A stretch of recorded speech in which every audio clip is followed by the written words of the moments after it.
E continua o texto dizendo, e eu deixei para depois de propósito, que é o poder de Deus. O Evangelho é o poder de Deus. Não é sobre o poder de Deus, não é uma descrição do poder de Deus, é o poder de Deus. E num mundo tão conturbado em que vivemos, é difícil, né, irmãos, entender isso. Significa que Deus está operando em nós. Deus está em nós operando. Um só Deus e Pai de todos, falando dos filhos de Deus, o qual está em todos, age por meio de todos. Efésios 4:6.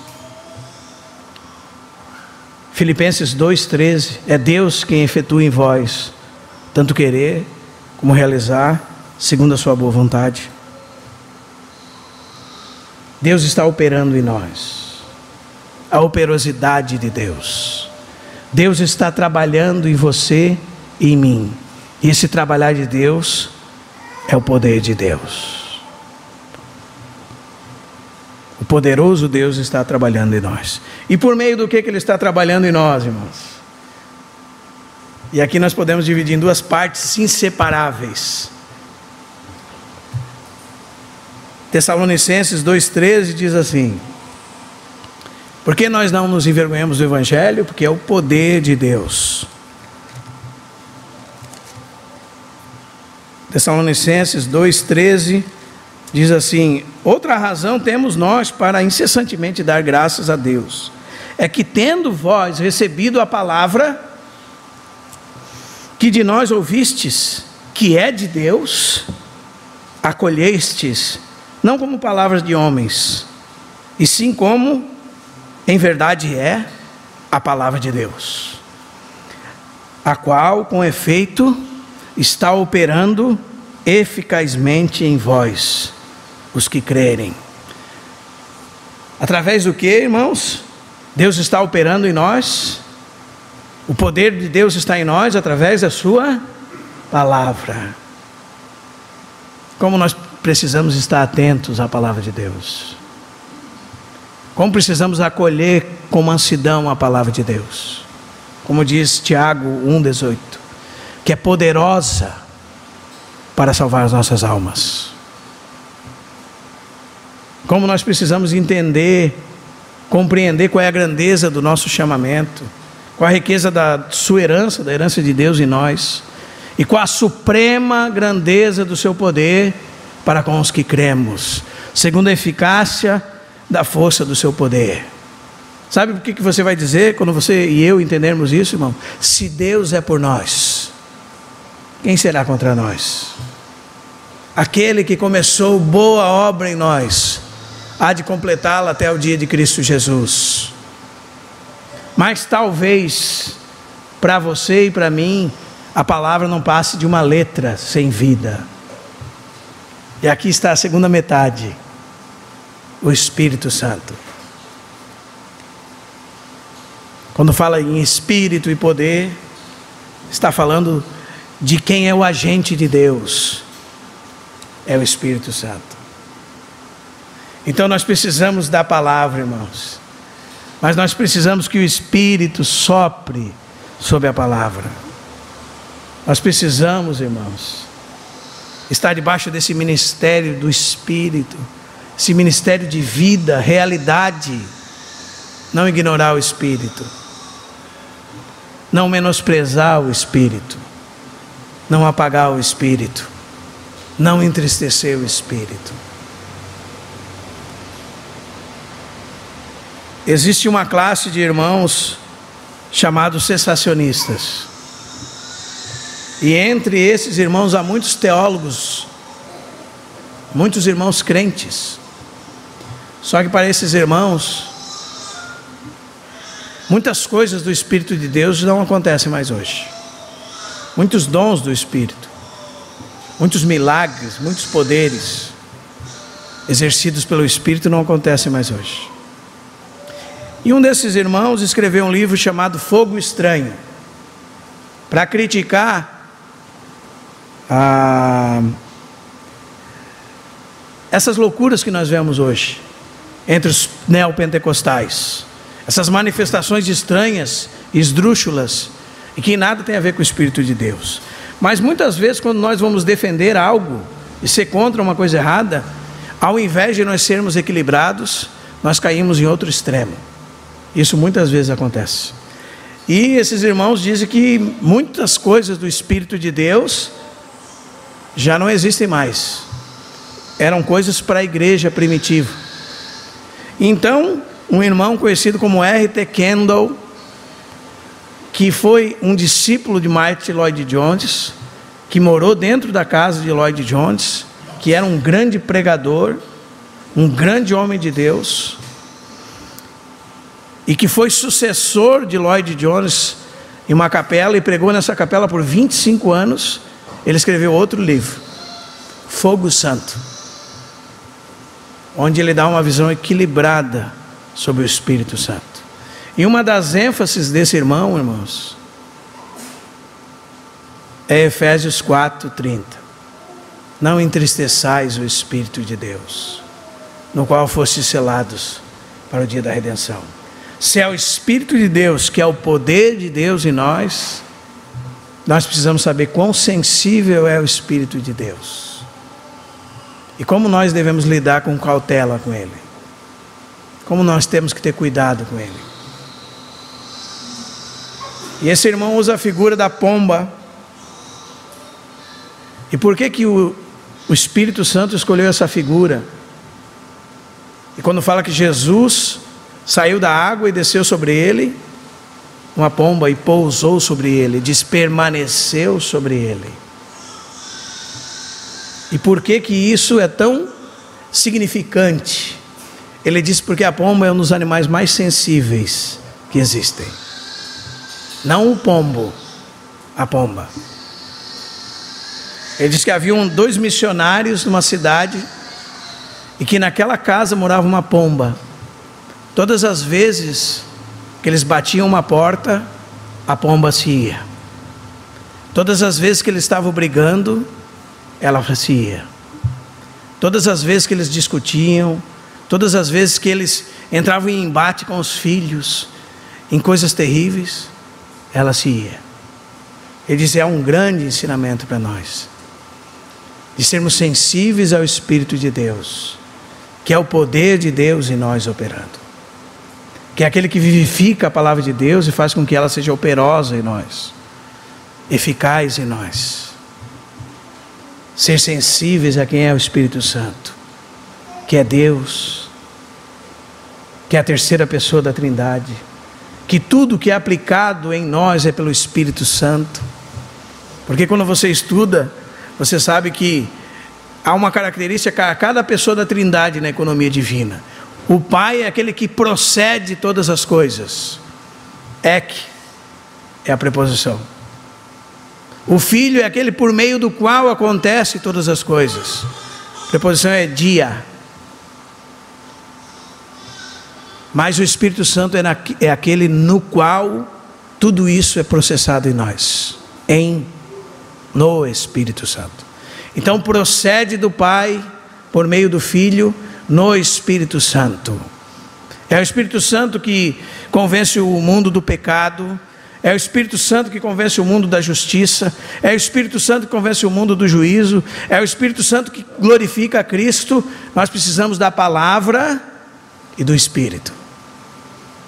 Amém? Espírito e poder, como Paulo fala em 1 Coríntios. Fui ir ter até convosco em espírito e poder. É o Espírito Santo que opera. Toda a realidade de Cristo em nós é o Espírito Santo. Que atenção nós temos dado ao Espírito Santo, irmãos. Que terrível isso.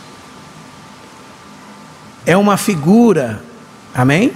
Não é que o Espírito Santo nos deixa, mas é que nós perdemos a sensibilidade à sua presença. É isso que o irmão diz. Como a pomba que se vai, Ele nunca nos deixa, mas nós perdemos o senso da sua presença. Como a pomba que se vai. Brigamos com a nossa esposa, a pomba vai. Batemos as portas, a pomba se vai. É sensível. Não entristeçais o Espírito de Deus, no qual fostes selados para o dia da redenção. Então é o poder de Deus, é o Espírito Santo. É através dele. Amém? A palavra é anunciada, o Espírito sopra a vida sobre ela. Então, da morte à vida, do nada as coisas veem existência. Foi assim que nós fomos regenerados, irmãos. Amém? Foi assim que Jesus disse para Nicodemos: o Espírito sopra onde quer, ouves a sua voz, mas não sabes de onde vem, nem para onde ele vai. Assim é todo aquele que é nascido do Espírito. É algo no nosso interior e produz efeitos visíveis no exterior, mas é o Espírito que sopra aonde ele quer, sopra a vida onde ele quer, a soberania dele, ele que nos regenera, ele que vem habitar em nós como selo, ele é o penhor da nossa herança, ele que processa Cristo em nós. Tudo que é de Cristo vem a nós na pessoa do Espírito Santo. Como nós devemos dar atenção ao Espírito Santo? E como isso está separado na igreja hoje? Fica a ênfase na palavra de Deus. E se esquece que se a palavra de Deus não for soprada pelo Espírito de Deus, é letra sem vida. Mas se o Espírito Santo visitar-nos, e nós somos sensíveis a Ele, então nós vamos provar essa operosidade. Mas não somente isso, irmãos. Também o poder de Deus poderia ser traduzido assim: é a dinâmica de Deus, é a prescrição de Deus, é a receita de Deus. Quando você entende isso, então você linka com o que Paulo está dizendo em Romanos 1, 14 e 15, né? Sou devedor tanto a gregos como a bárbaros, tanto a sábios como a ignorantes. Por isso, quando está em mim, estou pronto a anunciar o Evangelho a vós outros em Roma. Sou devedor, porque o Evangelho é a receita de Deus. Como assim, irmão, é a receita de Deus? O Evangelho, irmãos, é como se eu estivesse doente, e que de fato nós estávamos, figuradamente falando, e nós doentes, sem achar o remédio que nos curasse. Mas um dia nós encontramos um médico que conhecia exatamente a nossa doença, e um irmão disse que nós poderíamos comparar ela ao reumatismo, uma doença nos ossos, uma dor terrível, e que buscamos médicos em todas as partes e ninguém resolveu. Mas um dia nós nos encontramos com um médico dos médicos, e ele nos prescreveu uma receita.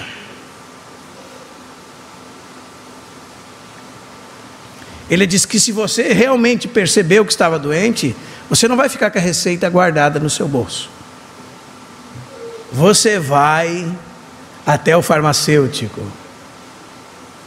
para comprar o remédio, para buscar o remédio. Ele dizia até a farmácia de manipulação.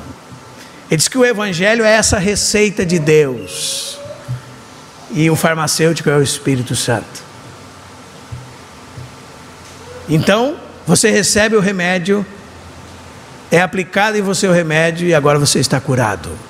E você está curado, e agora você encontra outro que tem a mesma doença que você. Então você é devedor a ele. Você tem uma dívida com ele. E você precisa falar para ele do remédio, da receita. Os irmãos estão me entendendo, irmãos? Você é devedor a todos os homens no que se refere ao Evangelho, porque ele é a receita de Deus, a prescrição de Deus para a salvação. E você já foi curado, eu fui curado, fui livre, estou liberto. Preciso entregar essa receita a todos os homens que eu encontrar. E quem que dá vida a esse medicamento?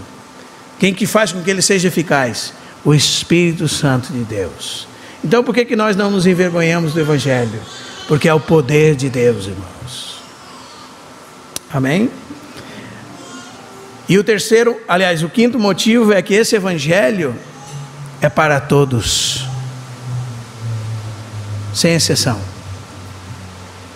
Não tem melhores nem piores. Eu gostaria que os irmãos fizessem uma imagem na sua mente, porque há só duas classes de homens no mundo: os pecadores e os justos. Mas eu estou falando num sentido negativo. Ou eles pensam que são pecadores, ou eles pensam que são justos. Os pecadores estão no lado dos publicanos, né? Das prostitutas nos evangelhos, daqueles que se entregaram aos prazeres dessa vida. E os que se dizem justos são os religiosos, não é? Aqueles que tentam agradar a Deus por sua própria força, tentam buscar a Deus, tentam ir na igreja, entre aspas, tentam ir na missa, tentam ir numa religião, tentam achar caminhos para encontrar a Deus, tentam não fazer coisas erradas. São as classes de homens que você tem no mundo: ou pecadores ou religiosos. Esses religiosos são figurados nos evangelhos como os fariseus, publicanos, os escribas, homens que se diziam justos diante de Deus. E para isso Paulo fala: por que eu não me envergonho do evangelho? Porque é o poder de Deus para a salvação de todo aquele que nele crê, primeiro do judeu e também do grego. Aí você pode pensar assim: bom, eu sempre ouvi que a Bíblia diz que não há acepção de pessoas, e Paulo nesse versículo diz que a salvação é primeiro para o judeu e depois para o grego. Paulo está pensando na seguinte coisa, irmãos: primeiro para o religioso e depois para os homens comuns. Então, se você e eu vivemos num ambiente religioso desde que nós nascemos, e que muitas vezes viemos para esse ambiente religioso de domingo a domingo, não é?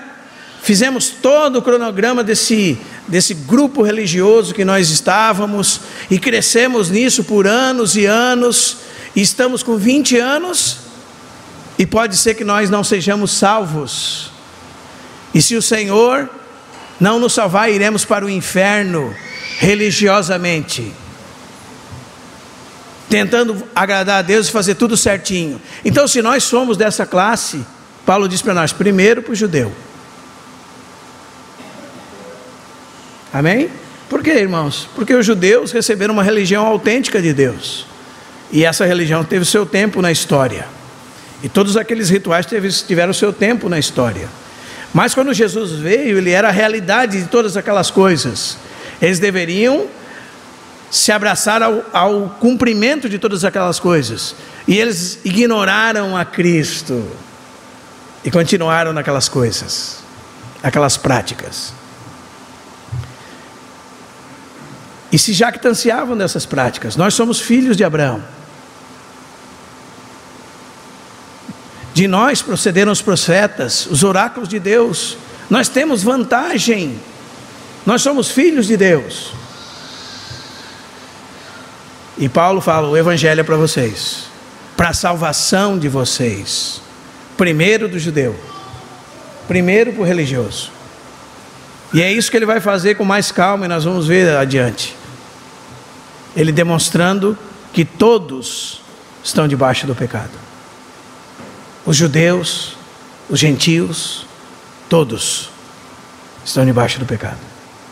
Mas se você e eu, irmãos, nascemos num ambiente religioso, talvez esse ambiente religioso nos impeça de conhecer a Deus, porque nós pensamos que Deus tem neto, porque meu pai era cristão, eu sou também, e meu filho também vai ser.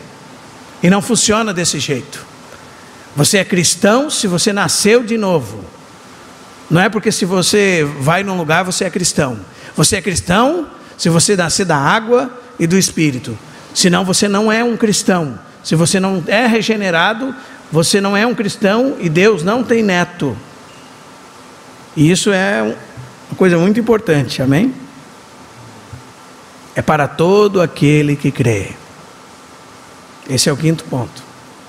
O sexto ponto, irmãos, é que no Evangelho se revela a justiça de Deus. Quando você abre em Romanos 16, 25, diz assim: ora, aquele que é poderoso para nos confirmar, segundo o meu evangelho e a pregação de Jesus Cristo, conforme a revelação do mistério, guardado em silêncio nos tempos eternos, e que agora se tornou manifesto. Por que nós não nos envergonhamos do evangelho? Porque nele é revelado a justiça de Deus. Nele foi manifesta a justiça de Deus. Foi desvendada a justiça de Deus. Foi tirado o véu dessa mensagem de Deus, que estava contida no Antigo Testamento como sombra, tipologia, figura. Em Cristo temos o amém de Deus, a confirmação de todas as coisas, a realidade de todas as coisas. No Evangelho se revelam todas as coisas. Como nós precisamos orar para que Deus revele o seu Filho aos nossos companheiros que vivem no mundo. Que o Senhor abra os olhos, que o Senhor tire o véu dos corações, como foi tirado do coração de Paulo e de muitos irmãos, como foi tirado do nosso coração, e que seja revelado Cristo. O sétimo ponto, irmãos, é a justiça de Deus. Você sabe o que é a justiça de Deus?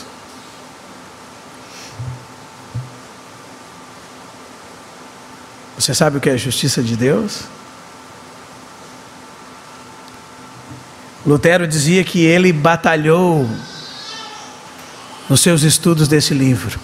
E quando ele chegava nesse verso, e ele esbarrava nessa palavra, nesta frase, ele dizia assim que dava vontade de ter nunca conhecido o Evangelho. Quando ele esbarrava na justiça de Deus, e ele pensava que isso significava o atributo da justiça de Deus. Ele diz: ninguém pode ser justificado. Deus é santo. E ele tinha sua consciência sensível a tal ponto que ele pensava que a penitência podia ajudá-lo nisso, a ser recebido por Deus, a se tornar mais santo.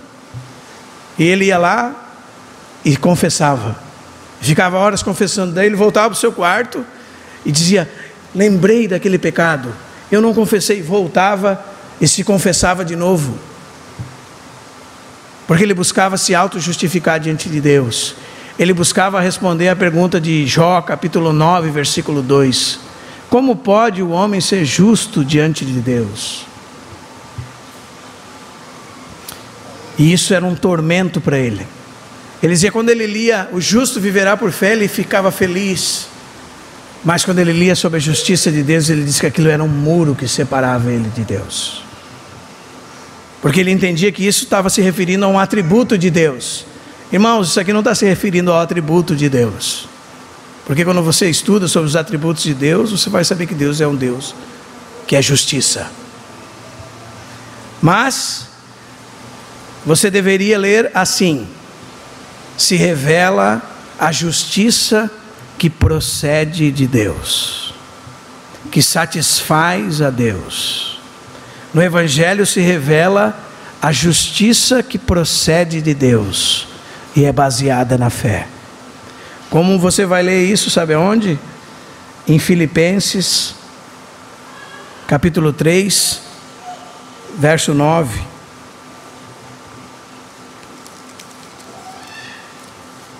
Que diz assim: e ser achado nele, não tendo justiça própria, que procede de lei, senão a que é mediante a fé em Cristo, a justiça que procede de Deus e é baseada na fé. A justiça que procede de Deus, que provém de Deus. Como pode o homem ser justificado diante de Deus? Deus revelou essa justiça por meio do Evangelho. Não há nada que você possa fazer para ser justificado por Deus. Não há nada que você possa fazer para ser justo diante de Deus. Nada. Se você começar agora, até o final da sua vida, de segunda a segunda, ajudar os pobres, fazer boas obras, não há nada nessas coisas que pode salvar a sua alma. Nada. A sua salvação não provém daí. A sua salvação não provém de observância a nada. A sua salvação provém daquilo que Deus propôs. Os irmãos estão entendendo, irmãos? A nossa salvação provém daquilo que Deus propôs.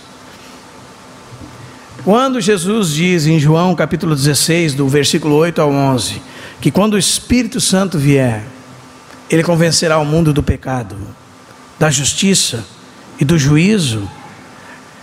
Cada uma dessas coisas, Ele dá um motivo.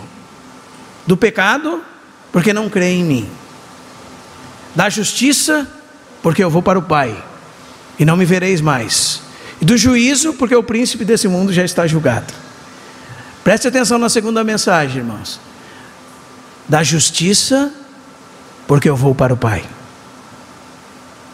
Eu não vou estar mais presente com vocês, mas eu sou a justiça de vocês. E quem pode convencer o homem que Jesus Cristo é a nossa justiça, é o Espírito Santo. Então Ele convencerá a cada um de nós, e foi isso que Ele fez conosco, que a nossa justiça é Cristo. Ele foi feito da parte de Deus para nós, sabedoria, justiça, santificação, redenção. 1 Coríntios 1,30. A nossa justiça é Cristo. Quando John Bunyan diz que estava indagando em sua mente como poderia ser justo diante de Deus, mais justo diante de Deus, ele disse que ouviu uma voz que dizia assim: a sua justiça está nos céus.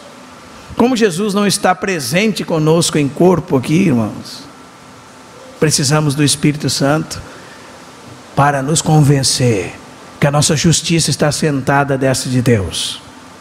Amém? E aqui você tem dois aspectos disso. Primeiro, a obediência passiva de Cristo. Tudo que era de ruim que você possui, todos os seus pecados, no passado, no presente e no futuro, foram colocados sobre Cristo na cruz de Cristo. E Deus julgou o seu pecado em Cristo. E agora Ele não pode mais julgar você, porque Ele foi julgado, seu pecado foi julgado em Cristo Jesus. Por isso Deus pode perdoar você. Por isso Deus pode dizer assim: você é justo, eu estou te declarando justo. Essa é a resposta à pergunta de Jó. Como pode o homem ser justificado diante de Deus? E vai dizer o texto: Deus proveu a salvação. Cristo Jesus, nossa justiça. Deus proveu essa salvação. Nossos pecados foram postos sobre Ele. Mas não somente isso. Se fosse só isso, então Jesus poderia vir até aqui, ir direto para a cruz e morrer e ressuscitar. Mas Ele nasceu, como nós lemos, como um bebê. Ele aprendeu a obediência pelas coisas que padeceu. Ele viveu uma vida santa até a sua morte. E todos esses méritos de Cristo são colocados na nossa conta, são imputados sobre nós. Oh, irmão, como nós precisamos conhecer o Evangelho. Se temos a Cristo, tudo que é de Cristo foi nos dado por herança. Nós somos abençoados com toda sorte de bênçãos espirituais nas regiões celestiais em Cristo. Cristo é a nossa justiça. A nossa justiça está nos céus. Por que eu não preciso cumprir a lei? Porque agora eu descobri que Ele cumpriu em meu lugar. Os irmãos estão entendendo, irmãos? A vida dele foi uma vida de perfeição. Ele cumpriu tudo que havia na lei. Ele estava debaixo da lei, e Ele se fez maldito em nosso lugar, para nos resgatar da maldição da lei. Ele se tornou maldito no nosso lugar. Os irmãos estão entendendo, irmãos? E agora Deus imputa sobre nós as vestes de Cristo. É como aquele sacerdote de Zacarias 3, que está com as vestes sujas, e precisa ser vestido de vestes limpas. As vestes sujas são a nossa justiça própria, nossas obras. E quando Deus nos justifica, Ele coloca sobre nós a justiça de Cristo. E agora em Cristo, quando Deus olha para o Israel, está entre ele e o Israel, Cristo. E por causa de Cristo, o Israel é declarado justo diante de Deus. Esta é a justiça que provém de Deus. E por isso nós nos gloriamos. Porque não é por obras de justiça praticadas por nós, mas pela obra de Cristo. Então não tem nada a ver conosco.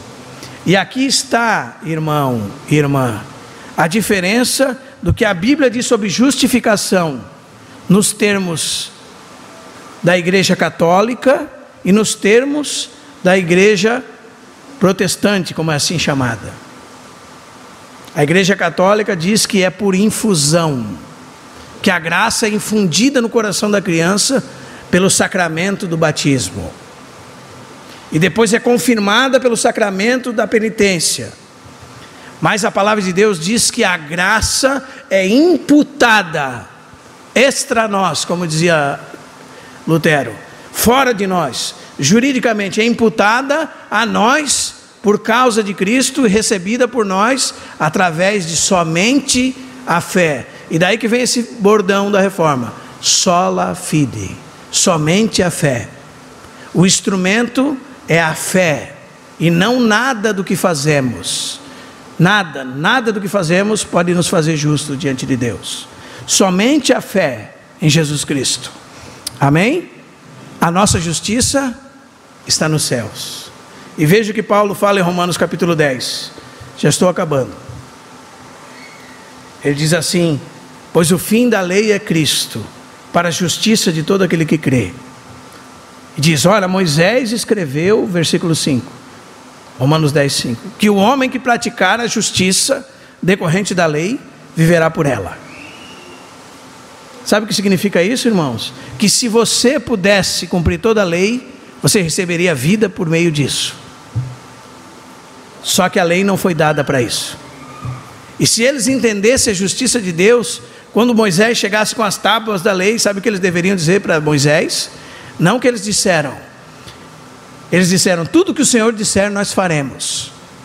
Se eles entendessem o propósito da lei de Deus, eles diziam: volta lá, Moisés, porque nada do que está escrito aí nós podemos fazer.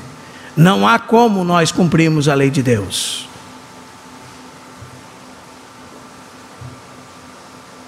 Mas Moisés escreveu: se o homem praticar a justiça decorrente da lei, viverá por ela. Mas a justiça decorrente da fé, assim diz. Ele começa a falar da obra de Cristo, segundo o texto de Deuteronômio. Quem subirá ao céu?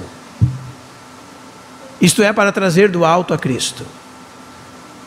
Quem descerá ao abismo? Isto é, para levantar Cristo dentre os mortos. E continua o texto: porém que se diz assim, a justiça decorrente da fé, assim diz, e volta a dizer: porém que se diz, não perguntes em teu coração quem subirá ao céu, quem descerá ao abismo. E diz assim o texto: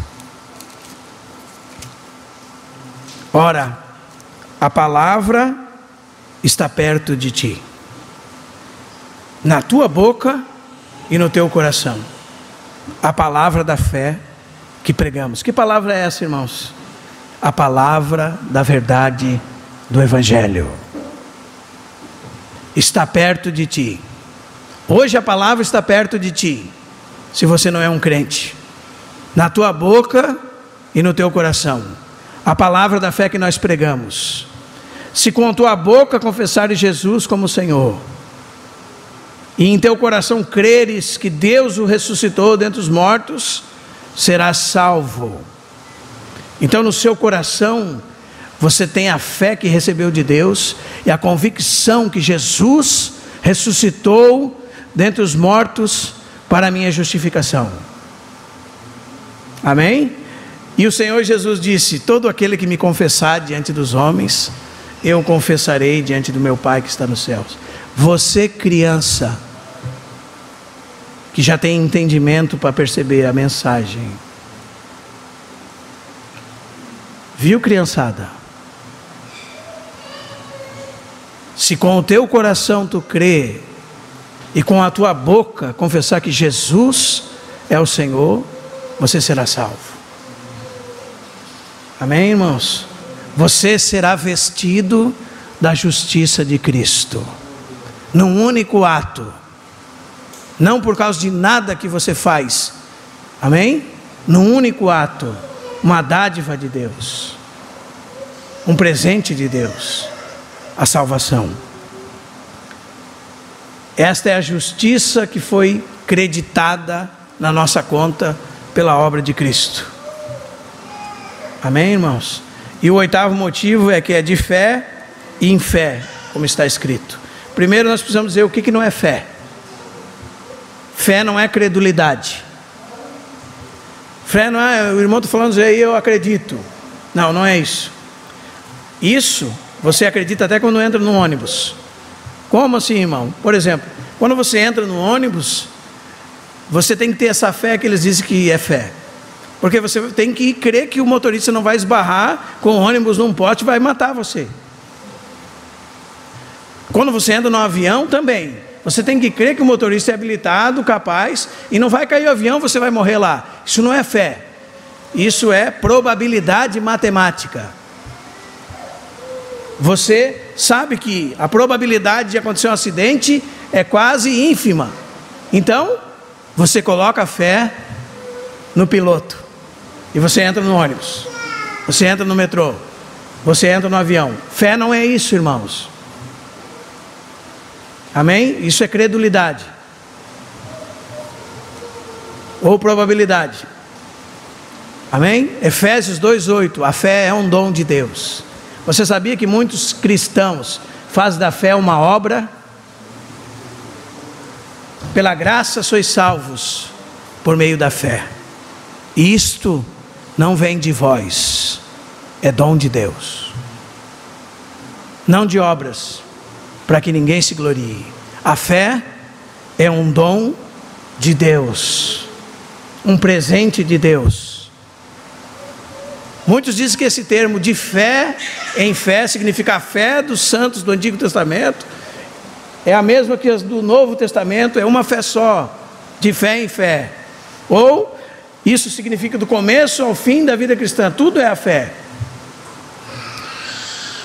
E de certa forma isso está certo. Mas poderia ser traduzido assim, ó, pela fé, a fé. É um dom de Deus. Como assim, irmão? Pela fé, a fé. Ô irmão, quantas vezes você leu Gálatas capítulo 2, versículo 20? Porque não vivo mais eu, mas Cristo vive em mim. E a vida que agora vivo, vivo na fé do Filho de Deus. Não é na fé no Filho de Deus. É a fé do Filho de Deus, que me amou e a si mesmo se entregou por mim. Um autor dizia, para explicar isso, sabe como? Ele dizia assim, um dia ele parou o carro dele na frente de uma escola para deixar o seu filho numa escola nova, e o seu filho dizia para ele assim, não vou sair do carro. Meu filho, mas tem tantas pessoas lá dentro para você brincar, tantas crianças da sua idade, olha o parquinho, está cheio ali. E a criança não se mexia, não saía do carro. Aí ele orou, Senhor, e agora? Ele disse que o Senhor deu uma sabedoria para ele. Ele disse assim para o filho, meu filho, você pode descer do carro, meu filho, porque do momento em que você entrar na escola até o momento que você sair, eu vou estar orando por você. E quando ele disse isso, o filho dele, baseado naquilo que ele disse, abriu a porta do carro e nem olhou para trás. Ele disse que aquele dia ele orou 6 horas pelo filho dele. E o filho dele ficou na escola por causa da fidelidade dele. Ou em outras palavras, por causa da fé dele. A fé dele sustentou o filho na escola. A oração dele pelo filho sustentou o filho na escola. Você sabia que é assim com Jesus Cristo, irmão? A nossa justiça está nos céus. Nós vivemos pela vida dele, pela fé dele. A Bíblia diz em Romanos 8 e em Hebreus 7 que ele está lá intercedendo por nós. Ele está lá por nós. Ele vive para interceder por nós. E nós vivemos pela fidelidade dele. Ele diz, você entende o texto? A vida que agora eu vivo pela fidelidade dele. Pela fé do Filho de Deus. Que é um dom de Deus. Uma dádiva de Deus ao nosso coração. Porque muitas vezes fé para você é você fazendo alguma coisa em direção a Deus. Mas se essa fé não chegar até você, você não pode fazer nada, irmão. Se Deus não te socorrer, você não pode fazer nada. Se essa dádiva de Deus não ser revelada em você, você não vai responder a Deus.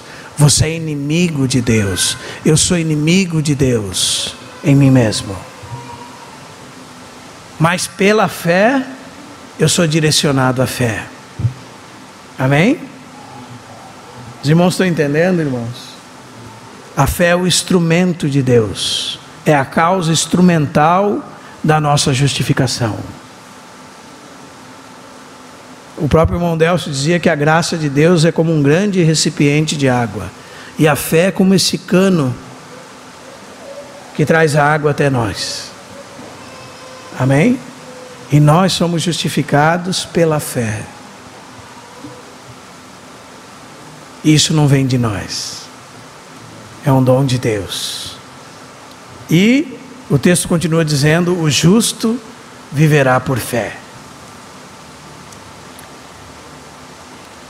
Isso significa que nós recebemos vida e vivemos pela vida que recebemos. E a vida que recebemos é a vida do Filho de Deus. E eu concluo então, irmãos, dizendo o que nós podemos aprender sobre isso. Primeiro, que há um grande perigo de que, como nós não conhecemos os motivos que nos fazem gloriar-nos no Evangelho, e nós muitas vezes não conhecemos o Evangelho, há um grande perigo de nos envergonharmos dele. Não é? Precisamos sempre ser lembrados sobre isso. Segundo, que Deus nos deu uma grande salvação, uma grande boa nova a ser anunciada por nós. E nós devemos nos apegar a ela e proclamá-la diante dos homens. Em terceiro lugar, é Deus que está trabalhando em nós. Amém? Coloque um broche assim, tenha cuidado comigo, Deus ainda não concluiu sua obra. Deus está trabalhando em mim. Amém, irmão? Deus está trabalhando em nós. Em quarto lugar, entendemos que a salvação é um grande processo. E nesse processo, Deus espera que nós sejamos seus cooperadores. Desenvolvei a vossa salvação com temor e tremor. E esse é um grande mistério da fé. Amém? Em quinto lugar, o Evangelho é para todos os homens. E mais, somos devedores a todos os homens.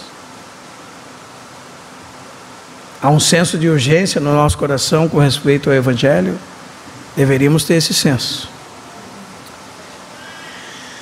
Porém, nós precisamos entender que há necessidade de revelação. Intervenção do Espírito Santo. Amém? Em sétimo lugar, se a justiça provém de Deus, por que nós ainda estamos tentando nos auto-justificar, irmãos? Porque ao invés de pedir perdão, nós, quando pecamos contra alguém, nós queremos nos encher de razão e de motivos. Por que nós, quando pecamos contra Deus, nós queremos fazer obras ou alguma coisa para que Deus fique mais contente com a gente?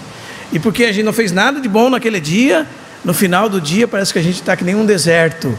Não é por causa de Deus, é que nós pensamos que Deus nos recebe por aquilo que fazemos.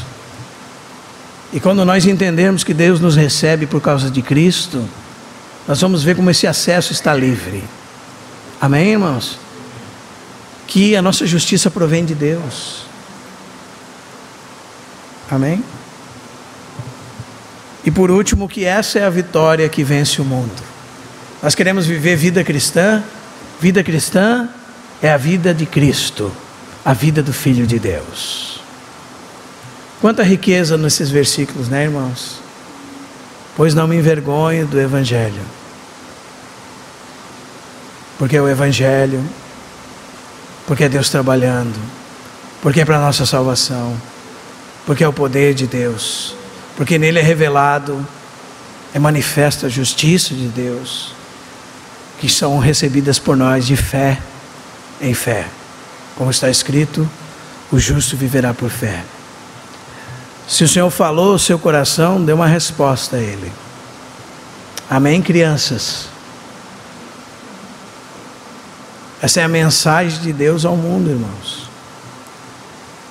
Que o Senhor nos ajude. Vamos orar?